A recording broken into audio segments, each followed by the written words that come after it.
ಸುಮಲತಾನು ಕೂಡ ಬಿಜೆಪಿಯಿಂದ ಗೆದ್ದವರಲ್ಲ. ಅವರು ಸುಮಲತಾ ಬಿಜೆಪಿಯಿಂದ ಗೆದ್ದವರಲ್ಲ, ಕಾಂಗ್ರೆಸ್ಸಿನ ಓಟ್ಗಳಿಂದ ಗೆದ್ದದ್ದು. ಅಯ್ಯಮ್ಮ,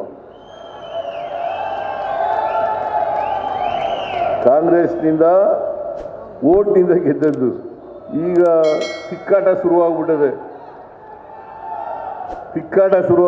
ಸುಮಲತಾನ ಕೊಡಬೇಕಾ, JDS ಬಿಟ್ಕೊಡ್ಬೇಕಾ? ಸುಮಲತಾನ ಕೊಡಬೇಕಾ, JDS ಕೊಡಬೇಕಾ? ಯಾರೇ ಕ್ಯಾಂಡಿಡೇಟ್ ಆದರೂ ಕೂಡ, ಸುಮಲತಾ ಆಗಲಿ, JDSನವರಾಗಲಿ, ಯಾರೇ ಕ್ಯಾಂಡಿಡೇಟ್ ಆದರೂ ಕೂಡ ಈ ಸಾರಿ ಅವರ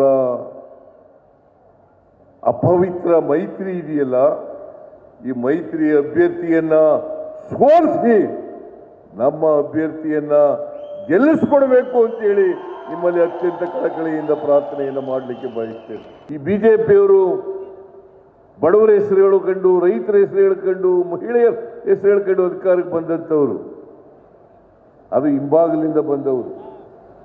ಯಾವತ್ತೂ ಕೂಡ ಬಿಜೆಪಿಯವರು ಜನರ ಆಶೀರ್ವಾದವನ್ನು ಪಡ್ಕೊಂಡು ಅಧಿಕಾರಕ್ಕೆ ಬಂದಿಲ್ಲ. ಕರ್ನಾಟಕದಲ್ಲಿ 2008 ಇರ್ಬೋದು, 2013 ಇರ್ಬೋದು, 2018 ಇರ್ಬೋದು, ಯಾವತ್ತೂ ಕೂಡ 113 ಸ್ಥಾನಗಳನ್ನು ಪಡ್ಕೊಂಡು ಜನರ ಆಶೀರ್ವಾದವನ್ನು ಪಡೆದು ಅಧಿಕಾರಕ್ಕೆ ಬರಲಿಲ್ಲ. JDSನವರು ಇನ್ನೊಬ್ಬರು ಹೆಗಲ ಮೇಲೆ ಕೂತ್ಕೊಂಡು ಬಂದಿದ್ದಾರೆ ಹೊರತು ಅಧಿಕಾರಕ್ಕೆ ಅವರು ಸ್ವಂತ ಶಕ್ತಿ ಮೇಲೆ ಅಧಿಕಾರಕ್ಕೆ ಬಂದಿಲ್ಲ. ನಾವು 2018ರಲ್ಲಿ ಅವ್ರ ಮನೆಗೆ ಹೋಗಿ ನಮ್ಮ ಲೀಡರ್ಗಳು ನೀನೇ ಮುಖ್ಯಮಂತ್ರಿ ಆಗಪ್ಪ ಅಂತೇಳಿ ಕುಮಾರಸ್ವಾಮಿಗೆ ಮುಖ್ಯಮಂತ್ರಿ ಮಾಡೋದು. ಯಾಕಂತಂದ್ರೆ ಕೋಮುವಾದಿ ಬಿಜೆಪಿ ಅಧಿಕಾರಕ್ಕೆ ಬರಬಾರದು, ಅಂತೇಳಿ ಕುಮಾರಸ್ವಾಮಿ ಅವರನ್ನ ಮುಖ್ಯಮಂತ್ರಿ ಮಾಡಿದ್ರು. ಕುಮಾರಸ್ವಾಮಿ ವುಡ್ಲ್ಯಾಂಡ್ ಎಂತ ಹೋಟ್ಲದು,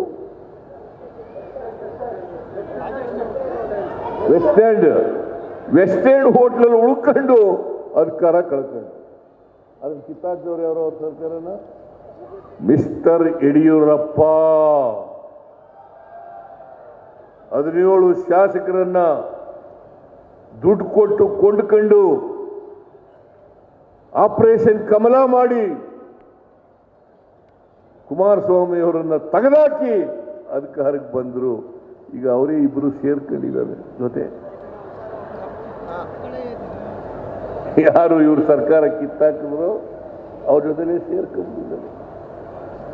ಇದೇ ದೇವೇಗೌಡರು ನಾನು ಯಾವ ಕಾರಣಕ್ಕೂ ಕೂಡ ಬಿಜೆಪಿ ಜೊತೆ ಹೋಗಲ್ಲ, ಏನಾರು ಇನ್ನೊಂದು ಜನ್ಮ ಇದೆ ಅಂತ ಅನ್ನೋದಾದ್ರೆ ಮುಂದಿನ ಜನ್ಮದಲ್ಲಿ ನಾನು ಮುಸ್ಲಿಂ ಆಗಿ ಹುಟ್ಟಬೇಕು ಅಂತ ಇದ್ದೇನೆ. ಯಾಕಂತಂದ್ರೆ ಬಿಜೆಪಿ ಒಂದು ಕೋಮುವಾದಿ